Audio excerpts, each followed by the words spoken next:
Assalamualaikum warahmatullahi wabarakatuh. Halo teman-teman semua, selamat datang kembali di Ngobak Podcast Ngobrol Bareng Anak Kesejahteraan Sosial. Ngobak Podcast merupakan salah satu program kerja dari bidang kajian keilmuan dan networking HMS Disiplin, yang dimana podcast ini akan membahas mengenai mahasiswa kesejahteraan sosial yang berprestasi. Oke teman-teman, sebelumnya perkenalkan nama saya Nabila selaku host podcast pada episode Ngobak Podcast kali ini. Nah, teman-teman, pada episode ini kami mengundang salah satu mahasiswa ilmu kesejahteraan sosial FISIP UMJ nih, sekaligus salah satu mahasiswa berprestasi di Kesos FISIP UMJ. Ada Kak Revala. Halo Kak Revala. Halo, Gimana nih Kak Revala kabarnya? alhamdulillah baik. Terima kasih Kak sudah datang ke podcast kami. Iya, sama-sama. Oke teman-teman, pada podcast kali ini kita akan membahas mengenai bagaimana caranya berprestasi tanpa meninggalkan perkuliahan dengan tema mengulik prestasi mahasiswa KSMJ bersama juara panen selesai. Tentunya bersama Kak Revala nih.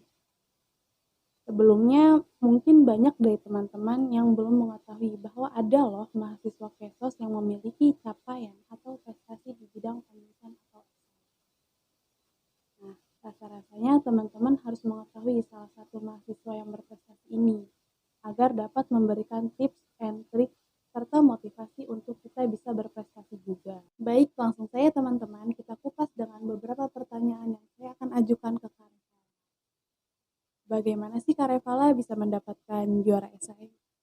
Kalau ditanya bagaimana, agak bingung ya menjawabnya karena kuncinya ya rajin-rajin mencari event gitu, baik itu di Instagram atau dimanapun karena esai ini pastinya bukan hal yang tabu ya untuk di dunia perkuliahan gitu. Jadi ketika kita mencari lomba event-event ini, kita bisa mencoba gitu, terutama esai sendiri.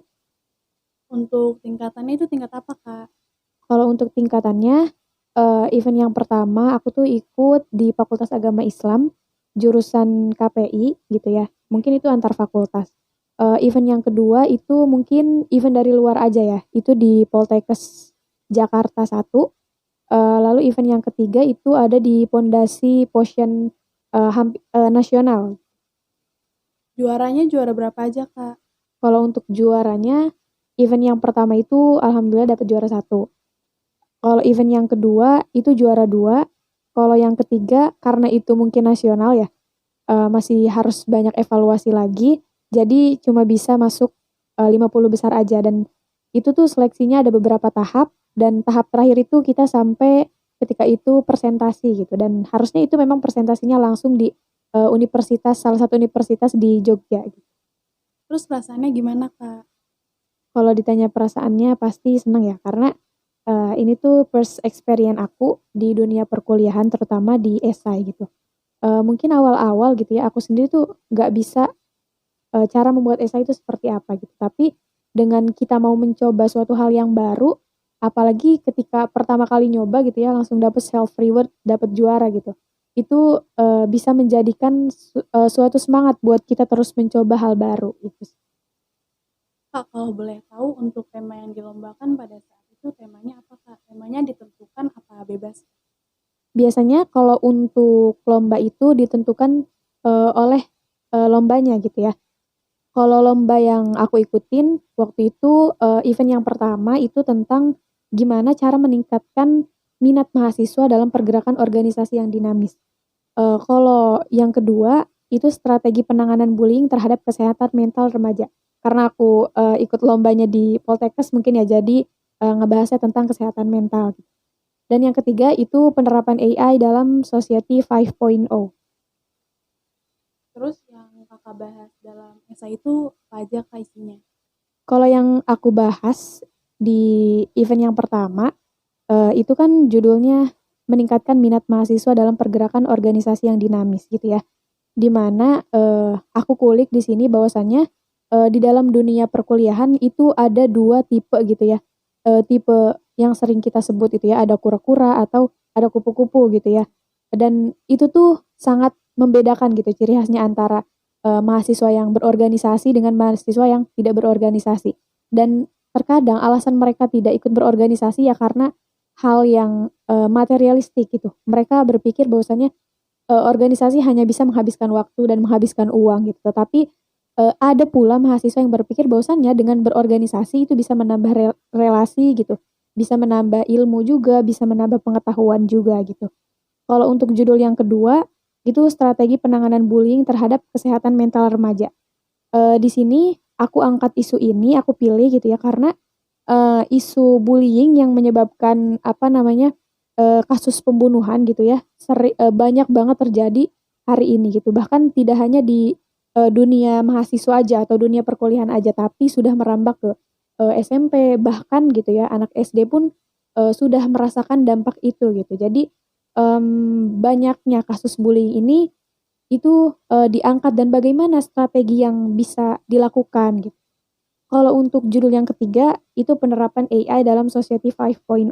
Di sini aku angkat bahwasannya AI itu sebenarnya bisa menggantikan peran pekerjaan manusia atau enggak sih gitu. Dan di Indonesia sendiri itu bisa menerapkan 5.0 yang sebenarnya atau enggak itu sih. Coba dong Kak, kasih tahu bagaimana sih Kak membuat esai yang baik dan benar. Boleh kali ya Kak tipsnya and triknya di-share mengenai Boleh, boleh. pembuatan esai. Mungkin ini yang aku tahu gitu ya. Tips and triknya. Yang pertama itu pastinya kita nyari eventnya dulu. Setelah kita nyari eventnya, kita lihat bahasan dari yang mau kita ambil dari event tersebut itu apa. Yang pertama kita bisa pahami dulu dari topik yang bakal kita angkat, yang bakal kita tulis gitu. Pastikan kita udah bisa mendalami dari judul topik yang akan kita angkat itu. Yang kedua, kita buat outline. Nah, di sini kita bisa nentuin nih poin-poin utama yang akan kita bahas itu apa aja sih gitu. Lalu yang ketiga, kembangkan argumen dari poin-poin yang sudah kita buat. Jelaskan nih dari setiap argumen yang dengan baik gitu dan sertakan juga research-nya, bukti-bukti yang benar-benar mendukung dari judul yang kita angkat. Lalu yang kelima ada gunakan bahasa yang jelas dan baku. Pastinya kalau dalam esai itu tidak apa namanya, tidak hanya bahasa yang non formal gitu ya, dibutuhkan bahasa formal gitu. Lalu kita juga membutuhkan referensi yang relevan. Jika perlu, gunain juga referensi yang relevan buat mendukung argumen dari apa namanya topik yang akan kita angkat gitu. Nah, pastikan referensinya ini gak asal templok-templok aja gitu ya. Selanjutnya tata bahasa dan ejaan. Nah, setelah kita buat paragraf atau kita sudah mengangkat isu topik yang akan kita tulis di esai tersebut, kita juga harus proofread gitu. Baca ulang. Ketika kita sudah mengangkat apa ya argumen dari sebuah esai, kita tidak hanya semata-mata research saja gitu, tapi kita harus membaca ulang dari esai tersebut. Gitu. Ketika kita sudah membaca ulang, kita tahu bahwasanya dari esai tersebut ada nggak sih gitu yang kurang atau ada nggak sih yang harus di-proofing lagi gitu. Lalu ada juga waktu untuk merevisi. Terkadang kalau dalam sebuah event itu tuh ada waktu beberapa untuk bisa up gitu ya, apa namanya hasilnya gitu. Nah di sini teman-teman jangan langsung up aja gitu, apa namanya esainya, tapi beri waktu untuk revisi karena otak kita kan butuh refreshing gitu ya. Dan terkadang gitu, ketika kita sudah membaca research lagi gitu, mungkin ada ilmu atau pengetahuan baru yang bisa diubah dan bisa dituangkan ke dalam esai tersebut. Dan yang terakhir, itu jaga kerapihan dan penulisan gitu. Pastikan esai juga itu terlihat rapi gitu, karena kalau dalam event yang diperhatikan pastinya juga itu kerapihan dari tulisan tulisan esai yang kita buat. Terus untuk mengenai info-info lombanya, biasanya tuh Kakak dapat info dari mana? Kalau aku sendiri itu nyari di beberapa akun Instagram gitu ya, atau aku ada komunitas yang memang mereka tuh mencari-cari info untuk lomba esai sendiri. Terus untuk kesulitan saat membuat esai itu gimana Kak?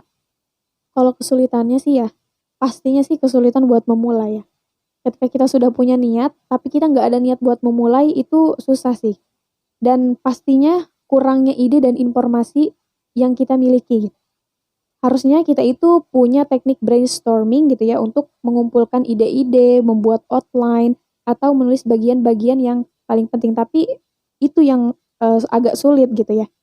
Dan kesulitannya juga kalau dalam esai sih ini ya, menyampaikan pemikiran secara tertulis.